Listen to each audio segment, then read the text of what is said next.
Local news, local business. We've been following the developments, Sycamore Creek, the Nichols apartment. Yep. The last couple of months, there's been a lot of uncertainty with delinquencies and payments. We've had many phases to our coverage, from the developer to the mayor to the contractors themselves. And last week, our story got a lot of attention, and I'm not sure it is directly why, but I do know it looks like the needle has been moving forward in regards to the Nichols apartments with contractors getting paid. Oh, that is good to hear. That is some great news.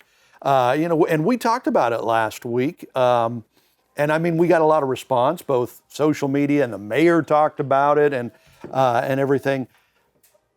My position on all of this is I like everybody involved. I like the developer Tegetoff. I like Mayor Harmison. You love the contractors and everybody working for them. The problem is things have not been going smoothly and well. And so, but I think things like this are fairly normal on these big projects. Hopefully they'll get it worked out and everything. But it was interesting to see how much feedback we got when we started, calling things out in the open last week. Yeah, you're so nice. You like them. And I do like them. And it's great to like people. But for us, really, I was asked by someone real close to the situation to say, what is your goal here? Like, what's the end game for your coverage? And my answer was, my goal, our goal, Lake TV's goal, is to first and foremost be a voice for the small guys, the local contractors who may not have a platform or may not have the means to get help, right? That's first. Second, we want to keep an eye on the city of Osage Beach simply because we want them to be diligent. We want to cover their handlings of rolling out a project of this magnitude, the abatements, the different projects and the way they've handled this. We want to make sure it is good for the city. And we want to hold them accountable to that through this process. That really is our job, right? Correct, as journalists. And as media people, it is our job to inform the community what's going on, good or bad, how that looks, who's doing good, who's not doing good. Really, that is our job. Whether people like it or not, that's kind of what we have been given to do in this show. And sometimes that doesn't make everybody happy. Sure. And so for us, it's our goal, or it's our desire. We would be doing fantasy football stories, local athletes, scholarship awards. I won the college basketball this year, right? I won March Madness. I need a trophy for that, right? And I want to know, when it's checkout time, how much weight that's going to carry. Your None. Okay. Absolutely none. Very good. Yeah. I just wanted to put that on the record that I did win that this year. Very good. Yeah. And speaking of on the record, off the record, I did talk with developer Jeff Tegetoff this morning before recording, and I got to talk with him a little bit. He said everything was off the record, and I didn't get a chance to really ask the questions that I wanted to ask. I wanted to find out the bank situation I brought up last week. It seems unusual or peculiar for a bank to be in a situation in the lien process where they would allow a developer to inject their equity into the project themselves. The agreement, I understand, is once $20 million is invested from the developer of his own money, then the bank financing is going to kick in. Now, that doesn't sound unusual. What sounds unusual is the process that they've taken this time.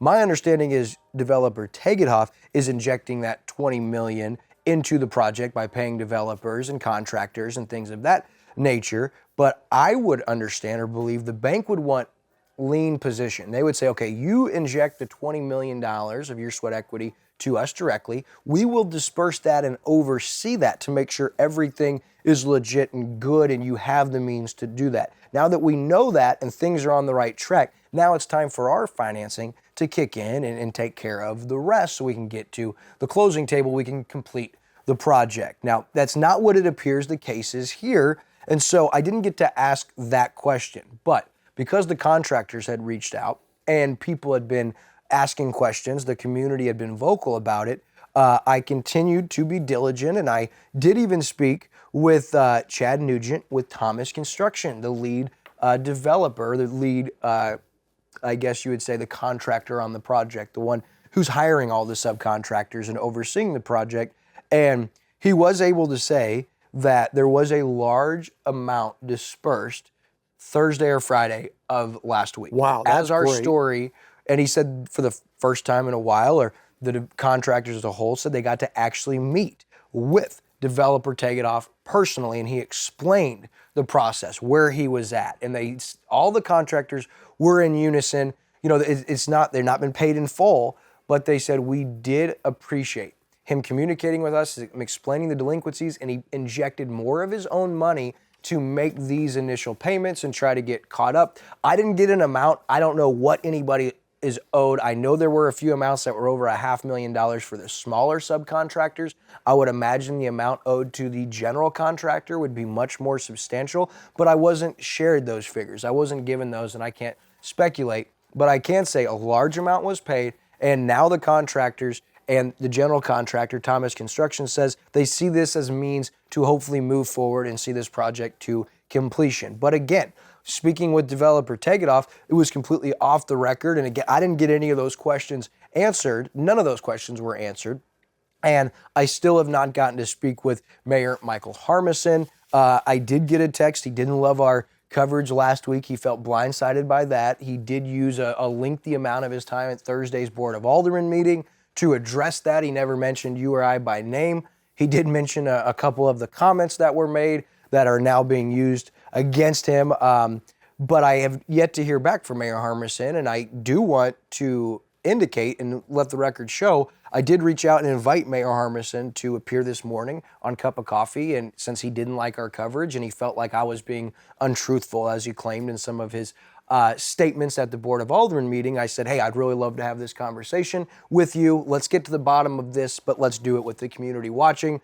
No reply, and again, reached out last night asking if I could anticipate seeing him at 10 a.m. as I put the finishing touches on the show, and I didn't hear back, but that was our wish. I wanted to have Mayor Michael Harmison on this morning, on this week's show, so we could discuss this with you guys watching, and that didn't happen. And I was hoping to get more direct answers from developer Jeff Tegetthoff, but again, he requested off the record, and I wasn't able to get any of those questions answered. And so all I can go off of is what the contractors share. They have gotten some payment. I don't know how much. I got the term substantial, and they do at least feel like there may be a means to see this project come to fruition. Because for these contractors, we all have to understand they've got a lot at stake. They don't win if this goes delinquent completely and stops. Their hope is, hey, we want to keep working. This is a pretty lucrative job for local contractors. Mm-hmm. This is big business, big money. If it goes forward, everybody wins here. And that is where we came in saying, hey,